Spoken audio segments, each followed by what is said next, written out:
السلام عليكم ورحمة الله وبركاته. نبدأ الكلام بالصلاة على الحبيب المصطفى عليه أفضل الصلاة والسلام. اللهم صل وسلم وبارك على سيدنا محمد. جاي أتكلم والله عن واحد ملوش أصلا معنى في الدولة، اللي اسمه عمرو أديب. يعني عمرو أديب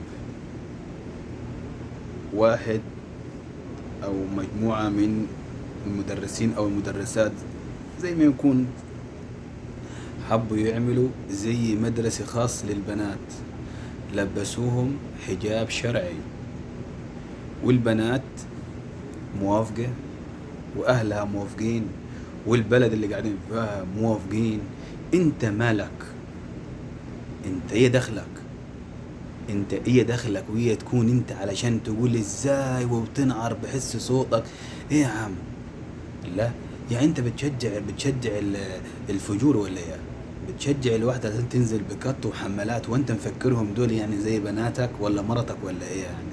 الناس دي تعمل حاجة لله، تعمل حاجة مظبوطة، تمشي بما يرضي الله، محدش يبص لها، الناس تبص لها بعين حلوة يا ماشية في الشارع. ليه انت كده؟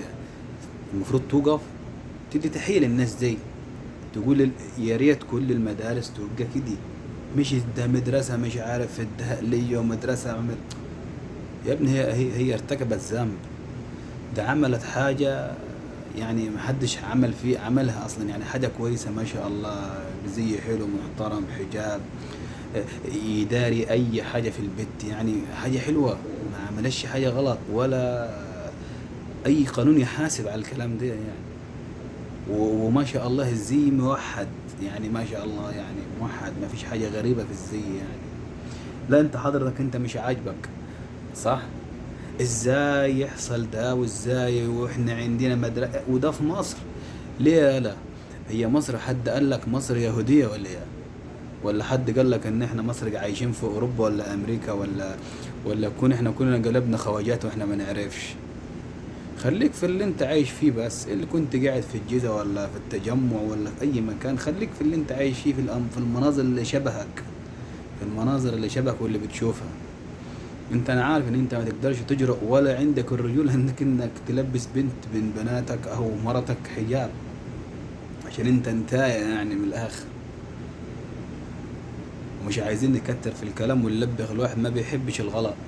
وانت قسما بالله اللي حطك في الشغلة اللي انت فيها دي قسما بالله ما يفهم حاجة، ده انت مطبلاتي فقط لا غير، رايح نازل طالع نازل، ادي حكايتك. ولم نفسك يا عمرو اديب وخد السنة بتاعتك اللي قاعدة لك دي على خير، وانكشح من الاعلام دي. نفس الاعلام يعني بتاعنا ينضف ويكون يتقي الله في اللي بيقوله. ماشي يا بتاع القرع انت، يلا انقلع في داهي، مع تحياتي لكم ابو فارس الصعيدي.